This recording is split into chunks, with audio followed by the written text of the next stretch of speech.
Hello everyone, you are listening to the Earful Tower podcast. My name is Oliver G and I'm about to transport you to Paris, as I've been doing every Monday for the past, who knows how long, 3 years I think.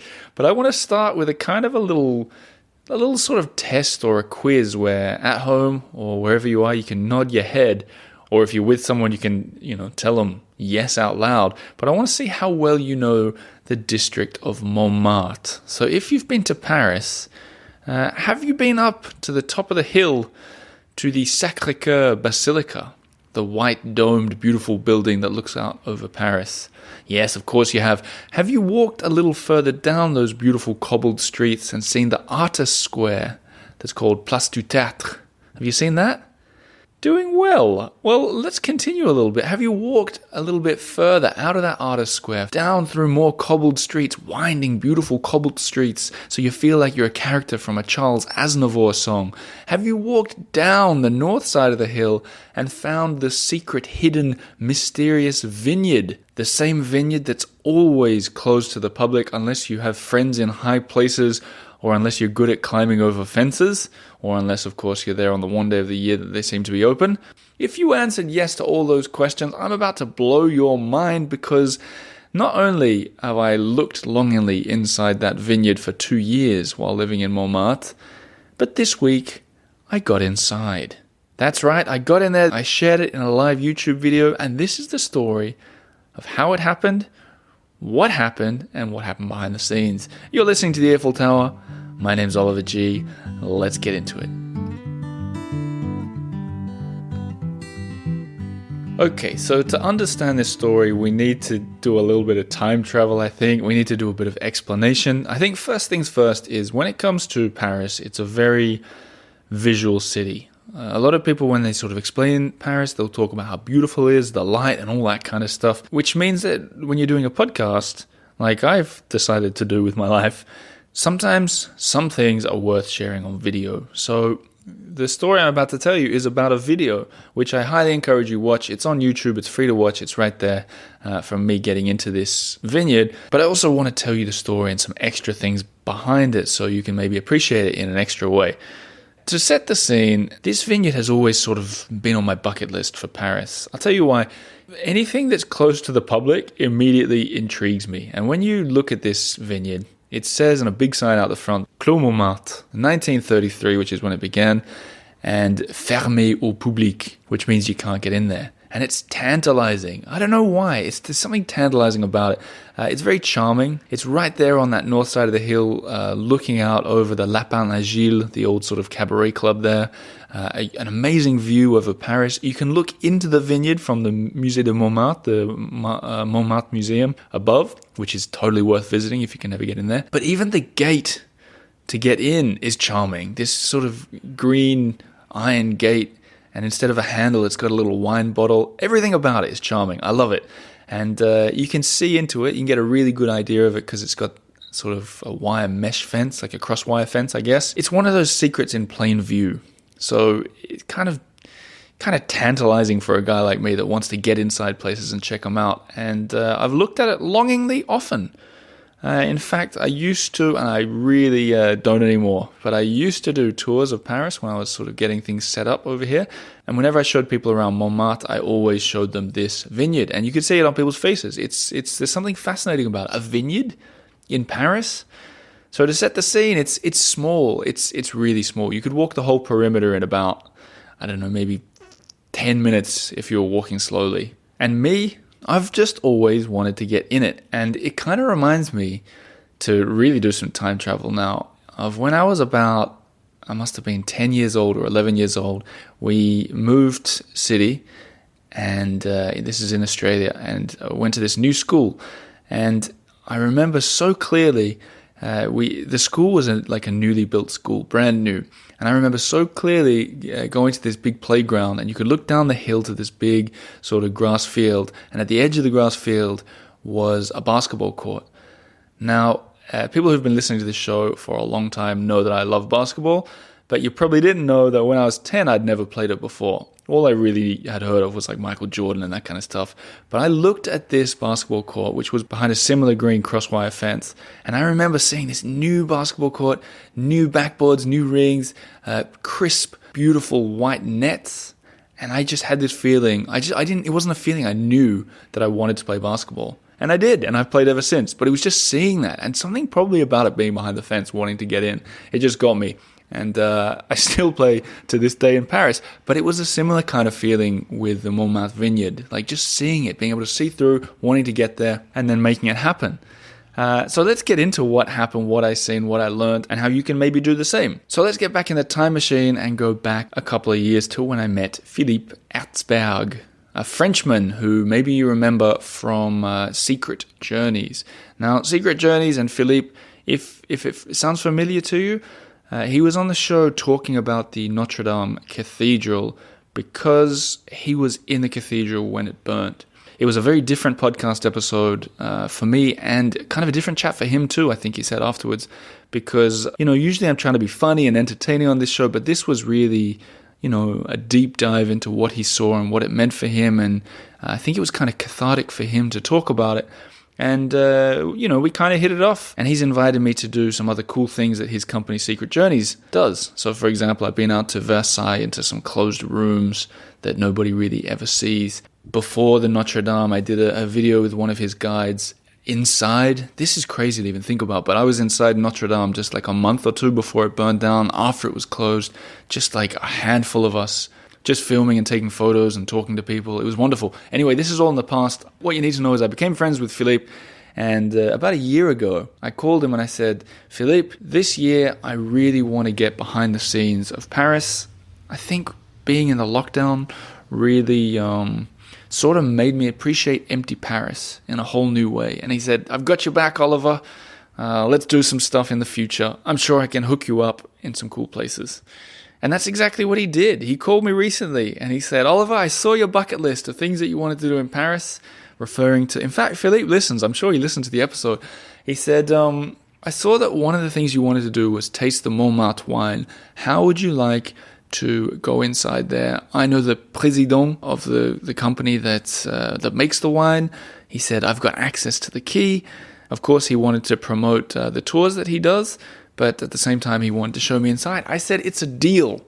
And what I did was I put a poll on Patreon. So the people who are members of the Eiffel Tower, I said there are 3 events I'm planning to do live videos of. You guys can vote on which ones I do publicly for everyone and which ones I do privately just for you guys. And as it turned out, you can thank them for this, everyone who's not a member.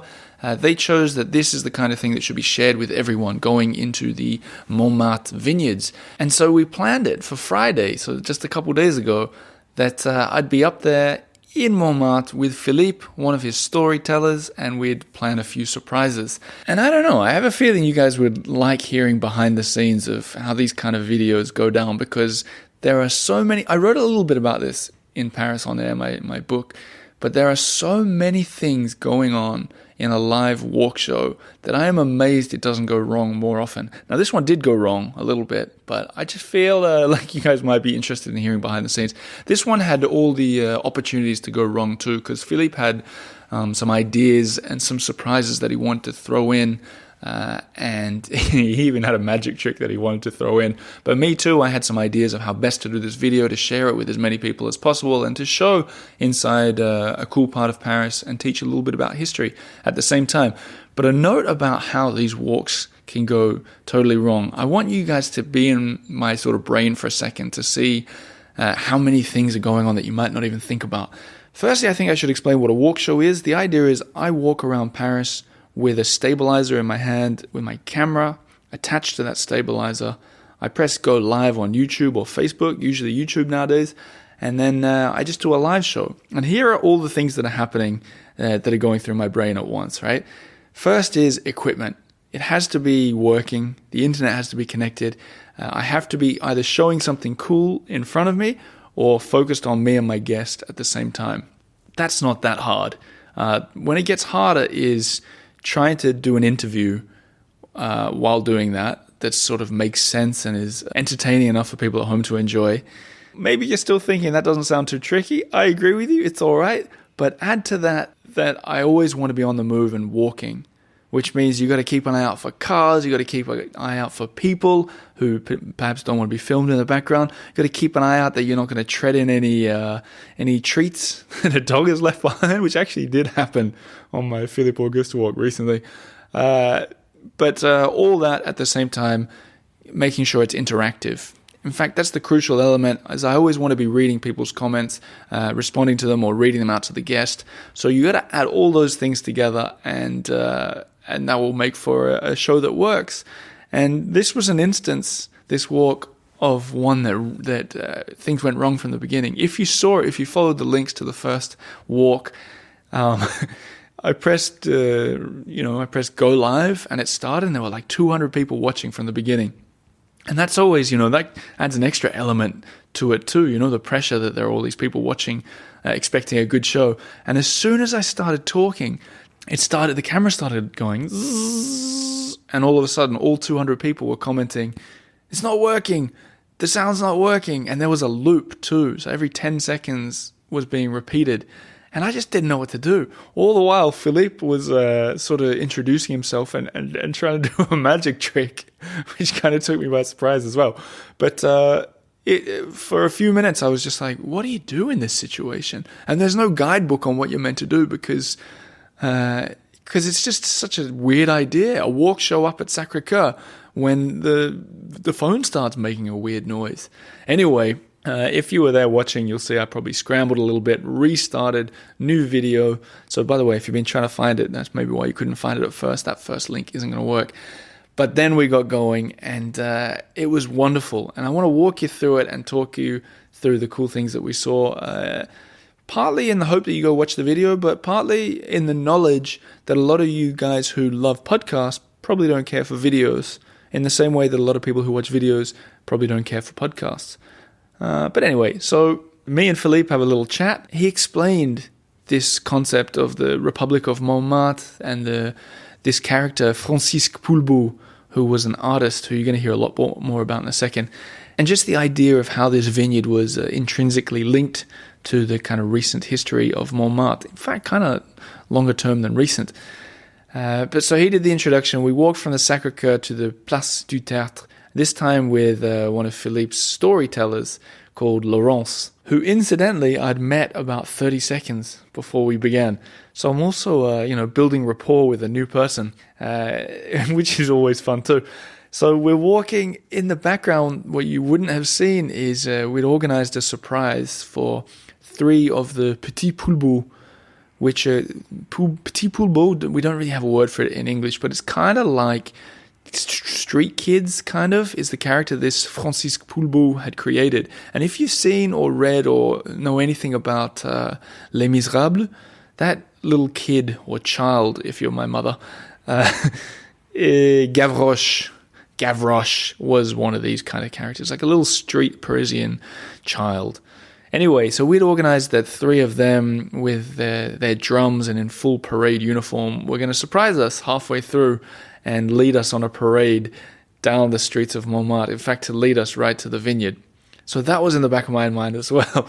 And we turned the corner, got to the Artist Square. Laurence was explaining about this character of Poulbeau and how he sort of helped build parts of Montmartre, really. And you'll see in the video that the kids came out sort of, I think, a bit early, which caught us all by surprise. And then they started drumming. So everything was just going all over the place, but in a fun way, I think. And here I just want to give you a sense of how cool it was to be walking through the streets of Montmartre with this parade of Petit Poulbeau drumming us in high wind down through these cobbled streets and down the hill to the vineyards. But here's a taste of what it sounded like. Hello!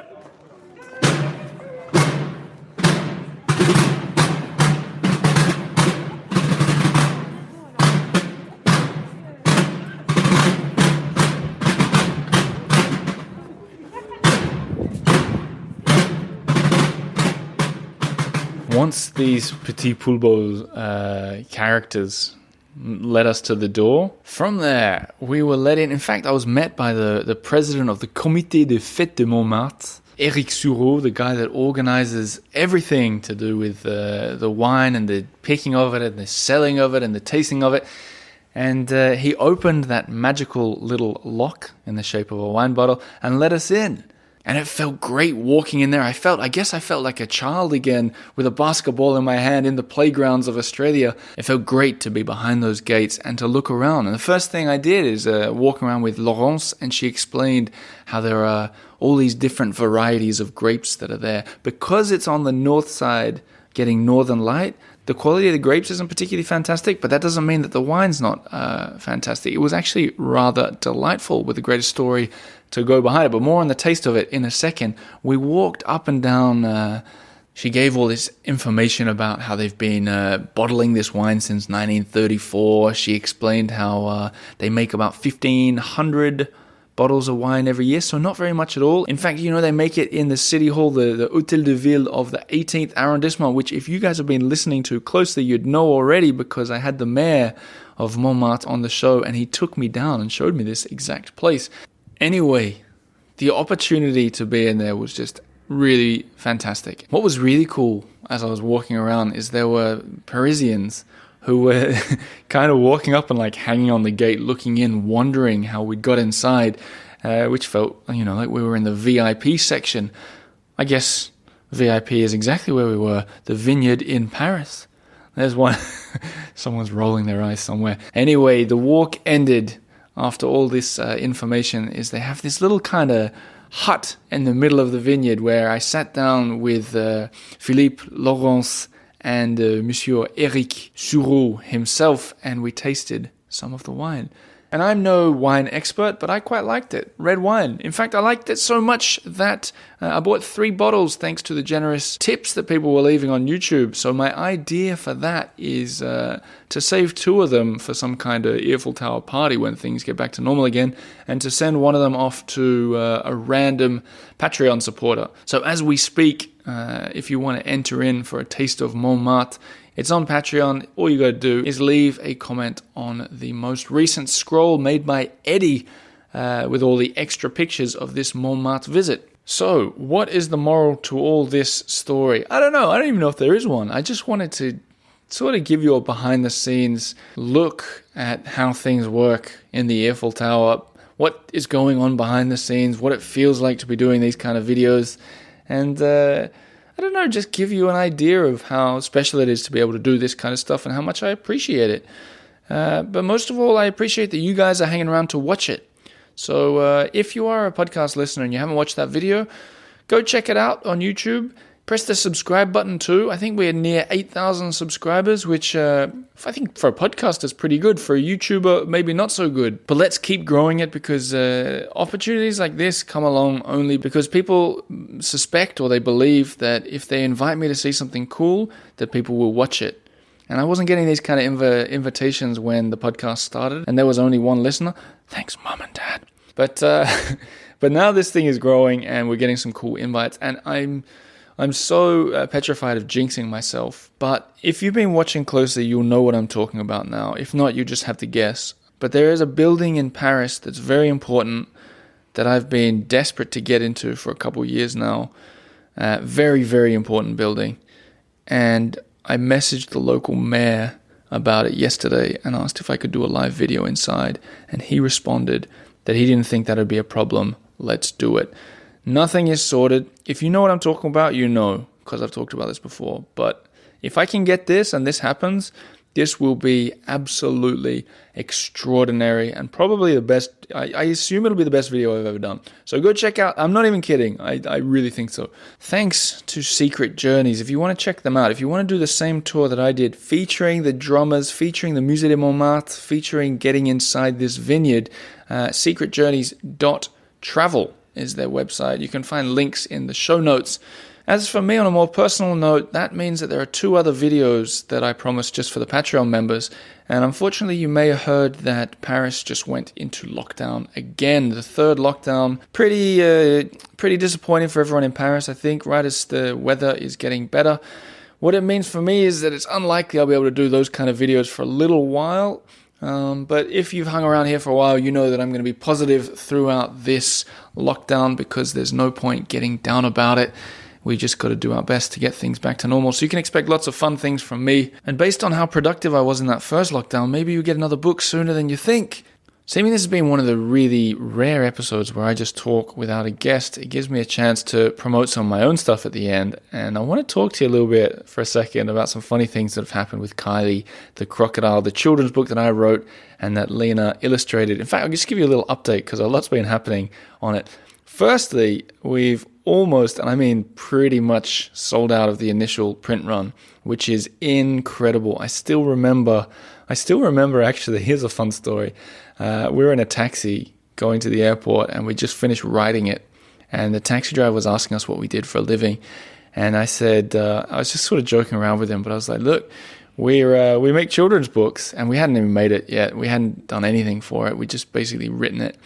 And I said, my plan is to do a big print run and to see where it goes. And it's a bit crazy because we don't even know if anyone's going to like it. No one's read it, and we're going to print lots of them. He said, why? It's just like Charles Aznavour, the French singer. And I said, what do you mean? He said, no one believed in him. No one believed in him at all, you know? He used to go out and sing, and everybody just ignored him. It wasn't until Edith Piaf gave him a vote of confidence that he started to succeed. So be like Charles Aznavour, he said, and believe in yourself, and you will be fine. So I think that taxi driver was a little bit right. In fact, any story, any anecdote that features Charles Aznavour is a good anecdote as far as I'm concerned. But he was right. We believed in it, and it seems to have been going really well. It's sold out 2 times over now at the Shakespeare & Company bookshop. They shared it. The institution that is the Shakespeare & Company bookshop, shared it on their social media, and they said it was a charming tale that was beautifully illustrated, which just about knocked our socks off. Funnily enough, the book they shared right after it was Moby Dick, which we thought was pretty funny. But it's not just that. We've been getting lots of emails from people around the world, even adults who have been enjoying it, but also stories about children who've been reading it and rereading it and so on. I'm going to share you 2 of those stories to end on, but also a little glimpse to the future. Lena and I are almost 100% sure that we're going to do another second print run, and a big one at that. And to mark that occasion, we've got something pretty special planned, like a fun way of kicking it off. Then I think will make those of you who've not bit on this book yet to bite, and I think those of you who have bought it already will make you enjoy it even more. But before we get to that, I want to just finish on these 2 nice stories that we've got in. The first one came via an email from someone called Dom, and he said, "Hi Ollie and lovely Lena." I love it. He said, by the way, I'm just going to take a pause. For like the first year, whenever I read out emails, I said to everyone, the best chance to get your email read out on the show is to add a question at the end. And I totally forgot about that. And now that when I read, I've always been meaning to say it, put a question in your emails and then I'll be able to answer it. This case, it doesn't matter because this goes somewhere else, but that's a note for all the rest of you. Dom says, I've been a big fan of your podcast since moving to Paris 3 years ago. I always enjoy your episodes. So interesting, well-researched, and always different every week. That's true. Thanks for all the hard work that goes into each episode. You are welcome, Dom. I bought my daughter, almost 4 years old, a copy of Kylie the Crocodile for Christmas. Every night, I'll read her a story in English before my wife reads a story in French. She was really excited to get this new book on Christmas morning, and later that evening she asked me to read her The Crocodile book at bedtime. Well, I've read it to her every night since then. You've replaced her previous favorite, We're Going on a Bear Hunt. Thank you very much. Merci beaucoup from Dom. Well, thank you very much, Dom. That touched our hearts, especially because this email that he sent in a while ago, it was the first time we'd heard of it becoming someone's favorite book. And knocking off Going on a Bear Hunt was particularly special indeed. But so I ended up backing and forthing with Dom, as I sometimes do, about various things. And in an email a little while later, a few weeks later, he ends it by saying, P.S. A few weeks ago I told you how Kylie the Crocodile had replaced We're Going on a Bear Hunt as her bedtime story after she received it for Christmas. Well, a few nights ago I sat down with my daughter to read it, and she told me to stop. And here's me, I'm going, oh God, she's sick of it, she wants the bear back. Dom continues, this took me by surprise. She likes to have the same story for weeks on end. There's no way she wanted to change to an old book. Well, she then decided to tell me the story. She turns 4 years old in a few weeks, and she's memorized Kylie already. So she is definitely a big fan of your first children's book. Now we're awaiting a second. I assume you mean a second children's book and not a second child, Dom, but who knows? But I was so tickled pink by this that I messaged Dom back and I say, I can't believe a not even 4-year-old has memorized the book. If it's not a weird thing to ask, can you record an audio of her reading it? Because I would love to hear it. And what do you think popped into my inbox a few days later? But this, now keep in mind, this girl's not 4 yet. And so I don't even know if you can normally read when you're 4 or if she's just learned it from hearing it so many times. But when I first listened to this, I was like, hang on, I can't quite make out the words. But Dom said that she had a case of the sniffles. But when I listened, I couldn't hear it. But if you listen to this while reading along with the book, it's perfect. It's strangely perfect, and it's just amazing to think a 4-year-old's learned it. But have a listen to this.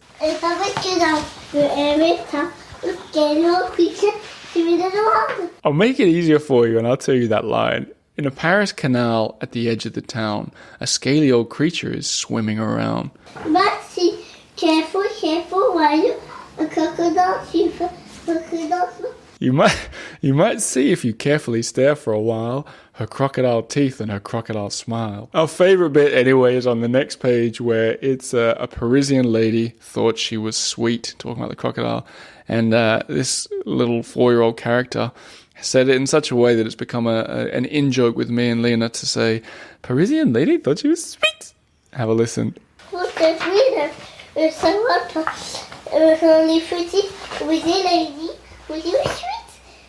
Thought she was sweet. Anyway, keep on sending in your emails, guys. This has been really a fun project. But let's talk about the second cool thing about Kylie that came in. This is from Cindy Mollard, who wrote in, Salut Oliver et Lina. She writes, I hope you enjoy this French version of Kylie. Y'all have... So I guess she's American. So I guess I have to do this in an American accent. If she says y'all, I hope... I hope you enjoy this version of Kylie. Y'all have both given me so much happiness over the past few years, especially over this past CV year. I assume that means coronavirus. I consider myself to be a super positive person, but I think I'll stop the accent and this gets a bit serious. But she basically says she was going through a bit of a tough time. But your work, she says, both of you, exudes positivity and joy and hope. But because you're human, I know that you cannot actually feel like that every second of the day. So hopefully this version française of Kylie will bring you a tiny fraction of the joy and hope you bring to me and a zillion other people. This is my small effort to take care of the caretakers for a moment.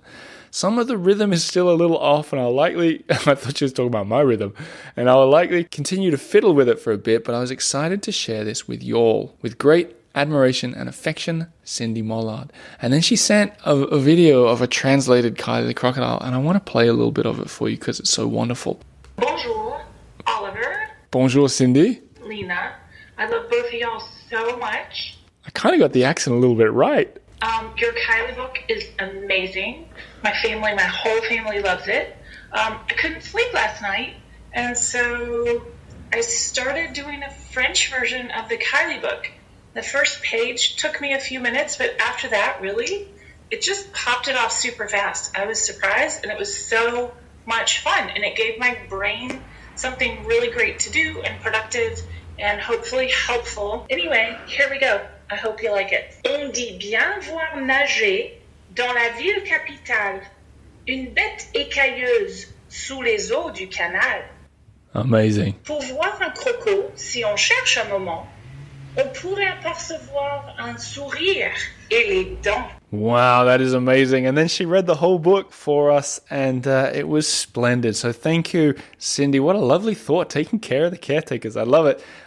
For all of you who have been asking, will we ever do Kylie in French and actually release it? I don't know. The thing that's tough when you self-publish a book is doing a second version, even if you do a version that's English and French, is effectively you're doing a whole new book, and there are a lot of costs that go with it. And you can't just say, it's complicated behind the scenes, but you can't just go, I think I'll give this a try and see what happens. You have to print off a minimum number of books to get it on the, oh gosh, I'm boring myself talking about it.